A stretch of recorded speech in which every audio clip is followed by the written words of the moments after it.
Welcome back to the Tango Banter Season 4. I am Yelizaveta, and it's really nice to be back after a little bit of a break where I got a chance to reflect on the past seasons of this podcast and ask the question of where this podcast needs to go next in this season.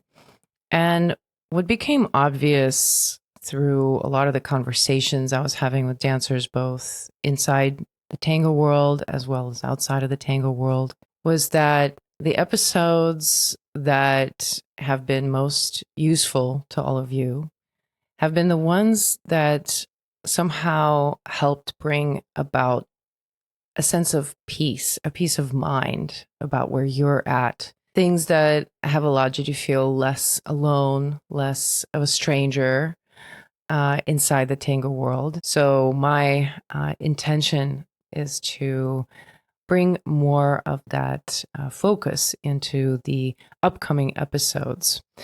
Now, we're opening the season talking about this idea of tango being a certain way in different geographical locations around the world. So you might have had a similar experience already. But when I first went to Buenos Aires, I noticed that having danced with lots of people from different countries, I began to have a sense of a particular feel that comes with a particular nationality. So I developed an opinion that all Turkish dancers, any Turkish leader that I've ever danced with is amazing. And at that time, I was primarily a follower. So I sort of created that expectation for myself. And there were others. Like I thought, Italian dancers felt a certain way versus Russian dancers felt a different way. Now, of course, it's very subjective. Ultimately, it's tricky to really use those assessments as legitimate because it just might be my perception. But I've heard other dancers say things like that as well. Now, I'm curious, actually, if you've heard things like that. Maybe you actually have your own expectations that you've developed based on your experience, and you want to pop those into the comments below, or you can send me a message on social at IMSO Tango. That's IMSO Tango. But some of the ones that I started hearing a lot, for example, that when it comes to Russian dancers, a lot of the opinion is that Russian followers, particularly in Russia and Eastern Europe, are some of the best followers out there. And there was a period of time that I was hanging out a lot with dancers, leaders who were traveling a lot, and they would go to Russia and Eastern Europe and dance there, and they would swear that the best followers were Russian. Now, when it comes to leaders, I would say I have heard other dancers also say that Turkish leaders are really amazing. And then there's degrees of that around other cultural groups. So I've heard that right now Korean dancers are very highly regarded as being at the forefront of tango. There's a lot of excitement there. So I haven't danced there yet, but I've listened to a lot of people describe to me the particular quality they're appreciating in Korean dancers. Now, those kinds of, I guess, opinions that we develop around different cultures, it's probably just a byproduct of dancing in a certain community and then going to somewhere else and experiencing a different form of interpretation of this dance. Because obviously, when we're thinking about tango and how it gets passed down, we both have the influence of the people around us. So, whatever background you have around physical touch, physical intimacy, how much did you actually dance as a child? What relationship you have to music, and maybe even the cultural norms of like what's acceptable social behavior between people. Like all of those things are going to color how the tango is going to look in that culture.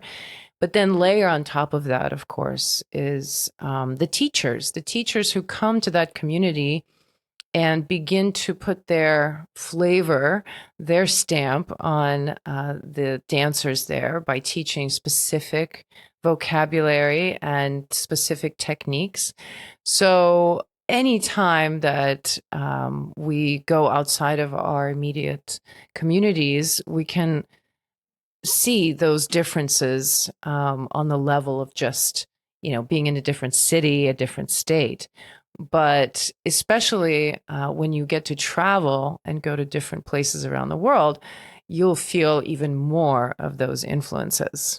My recent experience of this was in Japan. I visited Japan for 10 days a few months ago, and we got a chance to dance a few times. It felt very similar in a way. It was the same kind of setup. It was the tanda structure, the music was familiar, the etiquette was the same, but at the same time, it felt very different. And I could not put my finger on it while I was there. But when I came back to LA and I went dancing, I felt the difference and it was very palpable. So it kind of once again brought this experience to the forefront that we're dancing the same dance and we might be following the same rules the same way, but it actually is quite different to dance with people from different geographical locations, from different backgrounds. And I think to a certain level, we all understand how that can be an enriching part of tango. That when we dance, we travel and dance with different dancers from different places, we're opening ourselves up to new connections and new relationships. So I'm sure most of us would agree that's a good thing. But I do find myself, and I'm sure I'm not the only one, I do find that it's a pretty common trap to get carried away believing that tango is supposed to be a certain way. And that when we encounter someone in a different culture, different place in the world, and their technical abilities or their interpretation of certain concepts is slightly different, it's really easy to say, oh, they don't really know what connection is. Their connection is not quite the right kind of connection. And I see that happening all the time, especially when it's coming from Argentinian teachers or dancers who are traveling and they make pronouncements about how close or far away the quality of tango in that community is to what is pure tango, which is the tango that's in Buenos Aires. When we take a position that something is more true and more pure than something else, we end up being stuck chasing a particular standard, a particular look, a particular style. It also puts us in a position of judging other dancers. And I'm very guilty of that, especially going to communities where there might not be as many experienced dancers or as high of a level of understanding of tango. It's almost automatic that there will be this judgment passed on the dancers immediately just because they are at a different level. When I was reflecting on my experience in Japan, I saw myself go through these layers emotionally very quickly, very automatically, because of course I am a tango snob in a lot of ways. And I have a particular taste in the music and a particular preferences. And when I went into this community and experienced their way of doing tango, what immediately arose in my mind is a list of things that should be different because I know them to be better this way, the way I know. And it wasn't something I had to think hard about. It was like at the ready that I was able to come up with very concrete list of judgments. If you have that judgment of someone else, it's guaranteed someone else has that judgment of you. We all have that lens. So it's very true that at the same time that I might have a particular judgment of someone's tango and how they're connecting or how they're dancing, and I might think it's not supposed to be a certain way. I know for a fact that someone else is looking at me and thinking the same thing about me. And at this point, I have received enough YouTube comments to know that there are people out there who are judging my tango and what I perceive to be the right way to dance this dance. And they're saying, I don't really know what I'm talking about. So it was a good moment of self reflection. And I realized that if we're not to fall into that trap, we need to accept that we're all bringing to this dance something very unique that is just very specific to our background. And the value for us social tango dancers is precisely the unique background and cultural influence that we bring to the table. When you feel like you're bringing something unique, you are empowered to express yourself, then you will have a better time, 100%, right? Like that makes sense. But because you're also having a better time, you also will get to be a better dancer. You'll get better because you're doing it more. I've noticed for myself that when I choose to take on this frame of more of a curiosity about, wow, what does tango look like here?